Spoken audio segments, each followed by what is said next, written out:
Magandang buhay mga kaibon. Yun nga at pag-usapan natin ngayon yung magandang katanungan ng ating new subscriber and follower dito sa aking YouTube channel. Yun nga, pag-uusapan natin yan ng tanong niya kasi ni-request nga niya na gawan ko daw ng content yung itong tanong niya. Kaya yun nga, pag-uusapan natin yan mamaya pagkatapos ng introng ito.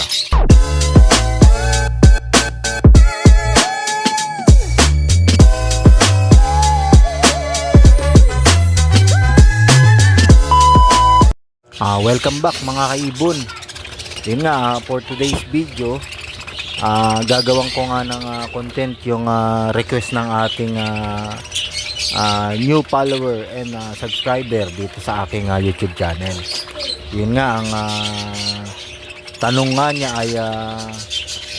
ay good day, ask ko lang kung nasa magkano po ang highest mutation ng parakeets at kung gumagamit ako ng leg band sa aking mga ibon. Yan, ni-request niya nga yan na magawan ko daw ng content at yun nga at gagawan ko nga ito ng content at pag-uusapan nga natin kung ano nga yung mga mutation at yung mga presyo nito ng parakeets. Yun nga at umpisa na nga natin sa mga normal parakeets. Ayun nga mga kaibon, bago nga pala umpisaan yung pag-uusap natin at mga presyo nga ng mga mutation ng parakeets ay magpapasalamat muna tayo kay John Kevin Simangan. Yan, shoutout po sa iyo. Yun nga katanungan nyo nga ay dito ko na lang gagawa ng content para at least mapaliwanagan din yung mga newbie na mga magbabalak na mag-alaga ng mga parakeets at alam din nila yung mga presyo ng mga presyo nitong mga ibon na to. Bali itong mga presyo ng ibon na to ay sa aking presyo at nagdidepende naman yan sa mga breeder o dun sa mga seller ng mga parakeets. Kasi nga iba-iba din yung iba-iba rin naman yung presyo nila kasi nga ngayon sa aking kaming mga breeder ay syempre nagbabase rin kami sa binibili naming mga patuka at mga binibigay ng mga vitamin sa kanila. At doon kami nagbe-base sa presyo na dapat na ibigay namin doon sa gusto nga mag-avail ng aming mga ibon. Ayan nga, umpisa natin sa normal parakeets. Kung ano nga ba yung klase ng mutation ng normal parakeets at presyo nito na sa market or doon sa mga magpe-presyo ng mga breeder. Ayan nga yung normal parakeets, naglalaro siya sa 200 to 50 250 each. Yun, pangalawa, Lutino Albino. Yan, 300 to 350 each ang presyo niyang Lutino at Albino. Yan, depende na rin sa sa breeder na magbibenta kung magkano nga yung mga presyo niyan. Ayun nga, rainbow material, 350 to 500 each ang presyuhan niyang rainbow material na yan. Depende na rin sa sa mga breeder o seller. Ayun nga, ito na mga rainbow, 500 to 600 each. Yan, depende na rin sa sa kung yung kulay niya ay matingkad na matingkad at mataas pa ang presyo niyan. Pero naglalaro yan sa 500 to 600 each. Yun nga, sunod ang tufted crested. Yan, 450 to 600. Yan, depende na rin sa sa seller o doon sa mga breeder kung magkano nga yung presyong ibibigay sa kanila. Pwede nilang presyo kasi nga depende sa mga binibigay nilang supplement at vitamins sa kanilang mga parakeets. Ayun nga, sunod nga yung frillback parakeets. Yan, 600 to 1,000 each. Yan, depende na rin po yan sa breeder o seller at sa location nga nung mga seller. Ang sunod yung Hagoromo. Yan, 1,500 to 2,000 each. Yan, dyan po sila nagpe-presyuhan yan. 1,000 to 2,000 each. Yan. Depende na rin po sa ano yan, sa seller at sa breeder and sa location nga po nung manggagaling yung ibon. Yun nga, Euro Budgie, 2,000 to 2,500 each. Yan, dyan po naglalaro ang presyo niyan. Depende na rin po sa breeder, sa seller at kung saan manggagaling yung location ng ibon. Yun nga mga kaibon, bali yung binigay ko mga presyo ay sa aking location. Yung mga presyo niyan ay depende na rin sa mga ano yan. Yung sabi ko kaganina, depende na rin sa location nung saan manggagaling yung ibon at kung kaganinong seller nyong bibilin. Kasi nga kaming mga breeder ay nagbe-base lang kami sa ano, sa presyo rin ng mga binibigay naming mga patuka at vitamin. Syempre hindi naman namin pwedeng ibaba ang presyo at syempre namumuhunan din po kaming mga breeder ng pambili rin ng mga patuka ng aming mga alagang parakeets at kung anong mga uri ng ano ng mga ibon. Ayan ay base lang sa amin na presyo at iba't ibang ano naman yan, iba't ibang klaseng presyo. Merong ibang breeders na mas mababang presyo at meron din mga breeder na mas tataas pa ang presyo. Ayun nga mga kaibon. At ngayon meron na ngayon na mutation na bagong labas ang rainbow. At yun nga, matagal na pre-project yan para makalabas yung rainbow na yan. Kasi nga pinag project nila yung rainbow at Hagoromo. Bali naglabas na ng new mutation ang rainbow Hagoromo. Kaya yan ang pinaka high mutation at yun nga medyo mataas din ang presyo talaga niyan kasi nga matagal na pre-project at yun nga may isang breeder na nakapagpapalabas nga ng ganung mutation. Ito nga yun yung mutation ng yung rainbow Hagoromo.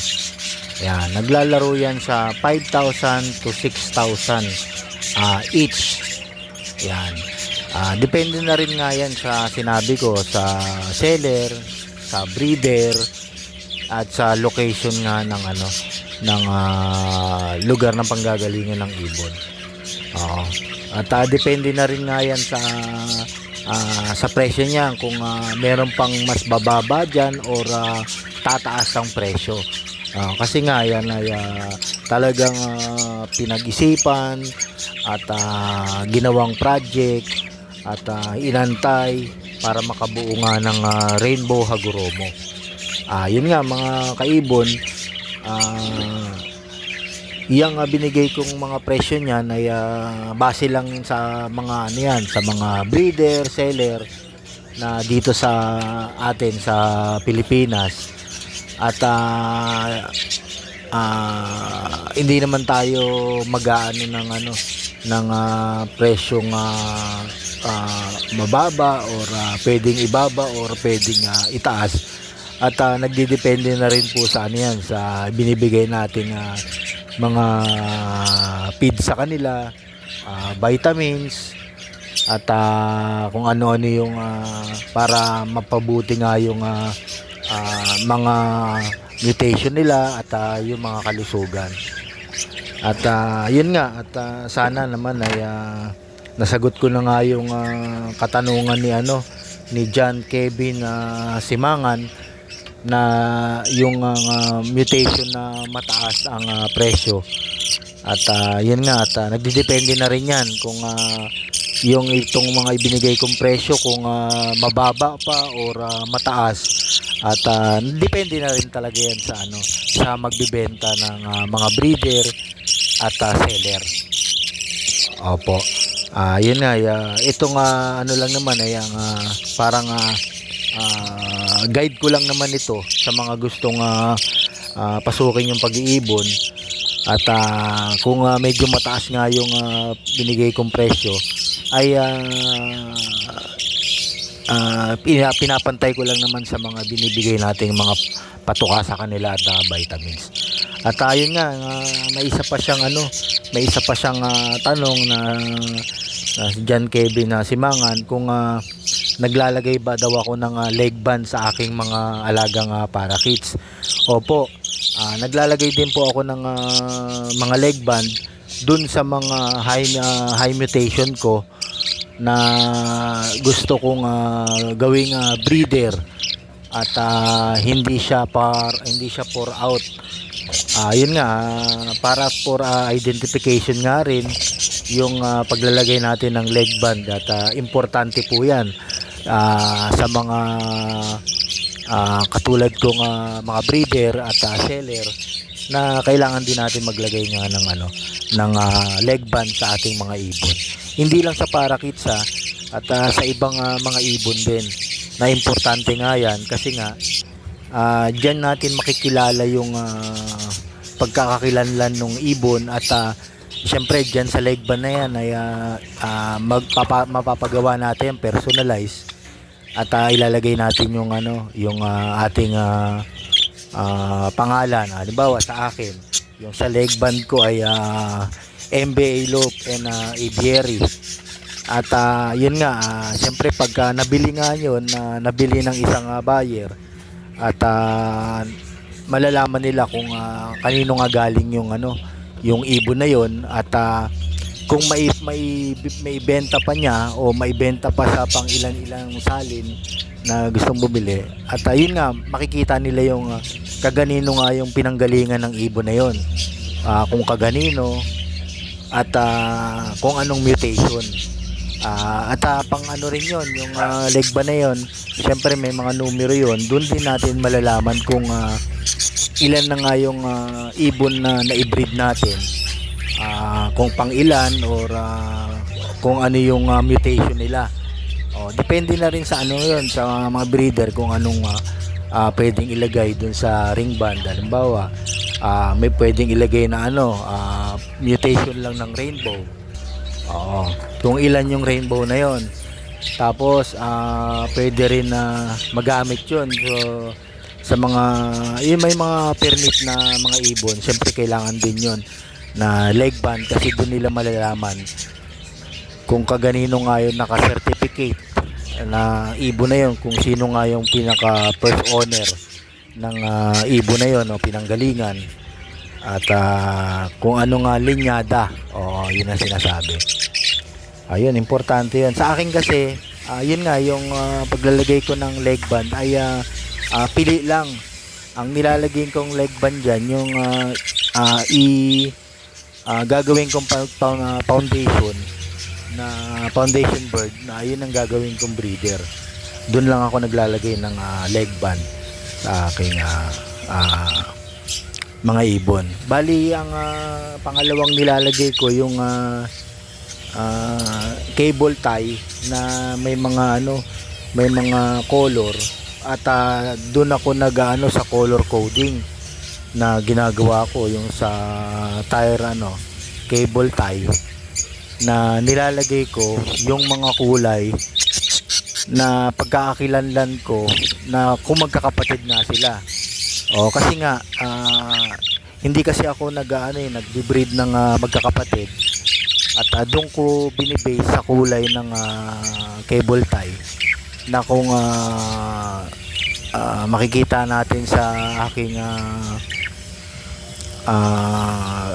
flight cage na puro red yung cable tie, ay magkakapatid yon. At saka iba't ibang kulay yun mayroong blue, red, black, white, orange, yellow. Dun ko malalaman. para malalaman ko hindi nga ito magkadugo, hindi magkapatid, hindi ko sila i-breed. Oo, ganun ang pagkakakilanlan ko sa aking mga ibon. Cable tie lang sa akin at yung mga ring band na metal ay dun sa mga foundation bird ko. At yung mga anak naman nila ay mga cable tie na lang ang nilalagay ko. At yun nga, may kanya-kanyang color coding na malaman para malaman ko nga kung magkapatid nga itong mga ibon.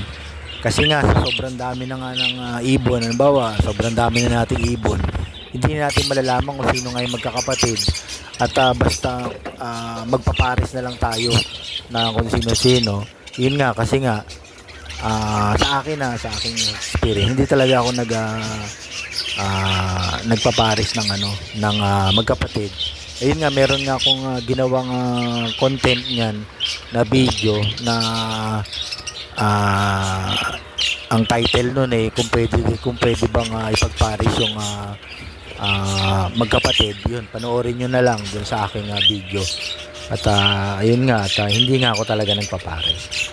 Hanggang dito na lang mga kaibon. At shoutout kay John Kevin Simangan at dun sa mga lahat ng followers and subscriber.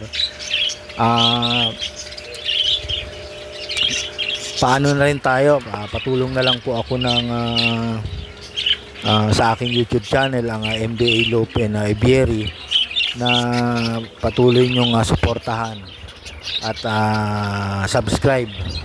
Doon pala sa mga bagong pasok dito sa aking YouTube channel, ang MBA Lope and Ibieri, ay pa-like, share and subscribe na lang. At pa-click na lang ng notification bell para updated po kayo sa aking mga bagong i-upload na video. Yun nga, kagaya nga po ni John Kevin Simangan, kung may mga tanong nga kayo, paano na lang, lagay na lang sa comment section. At kung gusto nyo gawan ko ng content yung tanong nyo, ay sabihin nyo lang sa akin at agad ko namang sasagutin yung mga tanong nyo sa pagbibigay ng video, para at least mapaliwanag ko sa inyo ng buong buo at maipaliwanag kung ano nga yung tanong nyo at doon sa sagot ko. Hanggang dito na lang po at maraming salamat po sa inyong panunood at pakikinig at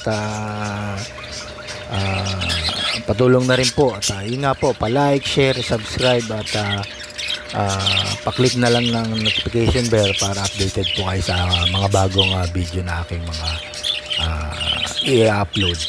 Hanggang dito lang po. Maraming salamat. God bless and happy breeding sa inyong lahat. Salamat.